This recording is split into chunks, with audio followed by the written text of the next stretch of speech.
At age 50, 60, or even 70, there's something many men still keep quietly to themselves. Never asking a doctor, never daring to confide in their spouse or children. That something is masturbation. Is it harmful? Is it slowly weakening the prostate day by day? Or, strangely enough, could it secretly be helping the body stay healthy, lowering cancer risk and improving sleep? I know you may be thinking, is it still normal to be doing this at my age? Maybe you've read somewhere that doing it daily is too much, that it could be hurting you. But do you know what? Science has an answer, and it's completely different from the rumors you've heard. Let me tell you the story of men over 60 who've kept up the habit, and the results even surprise doctors. But before we go on, take a moment to reflect on yourself. Have you ever woken up at 3 a.m., feeling drained, emotionally low, for no clear reason? It might be a Senora whisper from within your body, asking you to listen. If you've ever wondered about this video is for you. And if one story can shift how you see aging, masculinity, and being true to yourself, then join me as we go deeper. Are you still here? Because what comes next may be exactly what you've been waiting for. If anything is unclear, leave a comment, I'll explain more, because your health deserves to be heard and understood. After 50, things we once thought normal suddenly become hard to say, hard to ask, like masturbation. Not out of shame, but because we just don't know who to ask. Too embarrassed to ask the doctor, too afraid of being mocked by friends. So we live with that question quietly. Is this hurting my prostate? Or maybe helping me live healthier? I remember once, a man almost 10 years older than me, after a few cups of tea in the afternoon, confided, "You know, I still take care of myself pretty regularly." Should I be worried? I just chuckled and said, I think we should try to understand our bodies better, instead of guessing. Back then, I had no answer. But his question stayed with me for a long time. The truth is, many men are just like him. They live healthy lives, still full of spirit, still longing for intimacy even if there's no one to be intimate with. They choose masturbation as a way to hold on to a piece of their vitality, their privacy, their emotion, something no one else understands. But at the same time, they worry. Doing this every day, am I hurting myself? Is it damaging my prostate? Could it cause cancer? The question is real. The fear is real. But the saddest part is very few have the courage to seek the answer. We silently accept it or ignore it, while the body keeps speaking in whispers. Have you ever wondered like that? Held a question inside that you never dared to say out loud? If so, you are not alone. And what you need isn't judgment, but an explanation. One rooted in compassion, not fear. Next, I'll tell you about a study that stunned the medical community, and maybe it'll ease your mind too. If this part resonates with something you've once thought, don't hesitate to comment. I want to know you're still here. This story deserves to be told. The prostate sounds familiar, but how many truly understand it? We only notice when urination becomes difficult, when nighttime peeing becomes frequent, when a heavy sensation lingers in the lower belly. Then we finally go to the doctor, only to hear, your prostate is enlarged. Actually, the prostate is quite small, just the size of a walnut, sitting right below the bladder and wrapping around the urethra. But don't underestimate it. It produces most of the seminal fluid, the very liquid that nourishes and protects sperm. Put simply, without a healthy prostate, semen weakens and sperm are more easily damaged. At 60 or 70, fatherhood might no longer be the goal, but that sense of masculinity, of still feeling alive, it's closely tied to this tiny gland. The issue is, over time, the prostate doesn't stay still.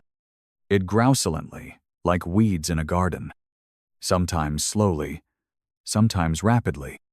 And as it enlarges, it presses against the urethra. That's when urinating takes effort. You strain, you wait longer, and some say It's like something's blocking me from inside. What worries me more is that prostate cancer risk also rises after 50, quietly and hard to detect. It doesn't hurt or scream for attention. Just minor signs: fatigue, weak libido, frequent urination, things we often ignore. Like aging itself, subtle but heavy.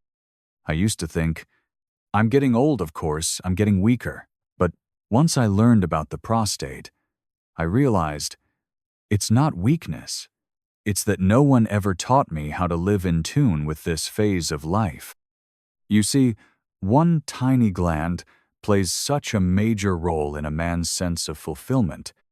And next, I'll share a study that changed how I view masturbation, not as something shameful, but perhaps something our bodies actually need. If you've overlooked your prostate, now's the time to really listen to it. Are you ready to keep going? I used to be hesitant about relieving myself. Especially after turning 50, when my body no longer felt vigorous, I worried, is this irritating my prostate? Hurting it? Or worse, pushing me closer to cancer? But then one day I stumbled upon a study and it froze me in my tracks. In 2016, scientists at Harvard, where medical research echoes around the world, conducted a 20-year study on over 31 men. They didn't focus on morality or ethics. Just one thing: ejaculation frequency and its link to prostate cancer. The results shocked everyone. Men who ejaculated at least 21 times a month via sex or masturbation had a 33% lower risk of prostate cancer compared to men who did it only 4 to 7 times. Not a slight difference, 1/3 lower. And this wasn't the only study. Researchers in Australia and Europe reached the same conclusion. I sat there, speechless. What I thought was bad might actually be my body's way of protecting me. My body wasn't wrong, it was doing its best for me, instinctively. One theory, called prostatic stagnation, was introduced. The prostate produces fluid daily, but if it doesn't get released, waste, dead cells, and toxins may build up, like a pipe that never gets flushed. Regular ejaculation is like rinsing it, reducing inflammation, cellular damage, and even stress, a major cancer trigger. Do you feel relieved hearing this? I did. It felt like forgiveness, not from others, but from the misunderstanding I had toward my own body. If you've ever felt guilty for doing it, maybe now's the time to let that go. And next, I'll tell you why more isn't always better, and how to recognize when your body is asking for care, not habit. Still with me? Leave a line if this helped. I read every word. After learning regular ejaculation could lower prostate cancer risk, I once thought, then once a day must be even better. But reality isn't that simple. Like water, too little is thirst, too much is strain. The body always seeks balance, and so does this. There's a man I know, 67, widowed, lives alone. He told me with a half laugh, I do it daily like a biological clock. If I don't, I feel uneasy. But afterward, I feel empty. That made me ache, not because he did it, but because it wasn't a choice anymore. It had become a compulsive reflex, a way to silence loneliness. You see, masturbation isn't bad, but when it turns unconscious, no longer tied to real feeling, just a way to dull the void, the body will speak up. Some men after 60 feel exhausted, sleep worse, or lose interest in real intimacy. That's the sign of disconnection. I once heard a doctor talk about pelvic blood congestion syndrome, when the lower abdomen feels heavy, like something stuck. It happens when overstimulated nerves don't get rest. And especially for those who sit long or hunch, often masturbating in poor posture can compress pelvic nerves, causing numbness, pain, or even loss of sensation. So the key isn't how often, but why. And after, how does your body feel? If you feel relaxed, sleep better, that's good. But if you feel tired, restless, or empty, it's time to listen closer. I once thought manliness meant strong daily. But now I know true strength is knowing when to pause, to keep sensitivity, connection, and self-respect. Next, I'll share early signs that your prostate may be calling out even when everything seems fine. If you see yourself in any of this, don't hesitate to comment. Sharing is healing too. I used to think waking to pee a few times at night was just something old age brings. But one morning, after waking for the third time past 4 a.m., standing in the bathroom with aching limbs and only a slow trickle of urine, I truly started to worry. Am I sick? That question echoed alongside the weak drip of water at my feet. After 60, tiny sign so quiet might actually be your prostate crying for help. First, the nighttime urination. If you're waking up more than once or twice every night, for days on end, don't ignore it. When the prostate swells, it presses against the bladder, tricking you into feeling full even when it's not. Then comes the weak stream. No longer steady and strong, but slow, hesitant, broken. One man told me, "It feels like using a broken faucet. Sometimes it works, sometimes it doesn't." That's not just aging. As the prostate enlarges, it squeezes the urethra, and your body must work harder to release every drop. Then there's the unfinished feeling. You just finished, washed your hands, stepped out, then, boom, you feel the urge again. It's uncomfortable, restless, and ruins your sleep and freedom. And if you've ever felt pain or burning during ejaculation, or an odd ache in your lower belly, that's when you must go see a doctor. Not to hear something scary, but to catch it early. Because many times, it's just mild inflammation, yet when left untreated, it becomes chronic, impacts your sexual health, your emotional state, and your pride as a man. I used to think all those changes were just the course of old age, but they weren't. They were my body saying, I need care. And you know what's amazing? Caught early, many of these issues can be solved gently with no meds, no painful surgery. Have you experienced any of these signs? If so, leave a comment. Your story might help someone else listen to their body so they can live stronger every day. In the next part, I'll share the simplest ways from diet to movement to checkups to protect your prostate as it deserves. Stay with me. There was a time when I obsessed over the right number of ejaculations per month. I heard 21 times reduces cancer risk, so I made it my goal, like training for a record. But after a hospital visit for a mild urinary infection, an older doctor said something I'll never forget. The prostate doesn't live in isolation. It doesn't just need release, it needs a respectful lifestyle. That changed everything. I began reviewing how I lived. I realized ejaculation is only one piece of the puzzle. There are many other factors, simple, yet often ignored. First, diet. I used to eat anything tasty. But the prostate is pickier than you think. Ripe tomatoes, watermelon, pink, grapefruit-rich, in lycopene, its best friends. Broccoli, cauliflower not only cool the liver, but help flush excess estrogen. Now, when I shop, I don't buy what tastes good, but what helps me live long. Next, movement. No need for hours at the gym. Just 30 minutes of walking, steady steps, deep breaths. That's enough to boost circulation, balance hormones, and keep muscles strong.